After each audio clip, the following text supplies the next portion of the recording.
അഹല്യ ക്യാമ്പസിൽ ആദ്യമായിട്ടാണ് വരുന്നത്. വളരെ മികച്ച ക്യാമ്പസ്. അതുപോലെ തന്നെ അലിഫ് 2025 വളരെ മികച്ച രീതിയിൽ തന്നെ സംഘടിപ്പിക്കാൻ അഹല്യ ഗ്രൂപ്പിന് കഴിഞ്ഞിട്ടുണ്ട്.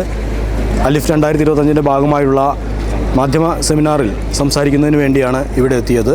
സോഷ്യൽ മീഡിയ കാലത്തെ മാധ്യമപ്രവർത്തനം, മാധ്യമപ്രവർത്തന രംഗത്ത് ഉണ്ടാക്കിയിട്ടുള്ള മാറ്റങ്ങൾ എന്നീ വിഷയങ്ങളെക്കുറിച്ചൊക്കെയാണ് സംസാരിച്ചത്.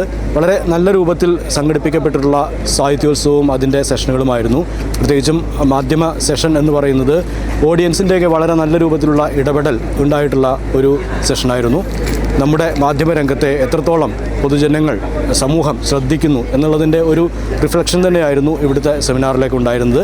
അതിൽ പങ്കെടുക്കാൻ, അതിൻ്റെ ഭാഗമാവാൻ കഴിഞ്ഞതിൽ വളരെ സന്തോഷം. എന്തായാലും വരും വർഷങ്ങളിൽ ഈ അലിഫ് വളരെ മികച്ച ഉയരത്തിലേക്ക്, കേരളത്തിലെ ഒരു മികച്ച സാഹിത്യോത്സവം എന്ന രൂപത്തിൽ തന്നെ വളരട്ടെ എന്ന് ആശംസിക്കുന്നു.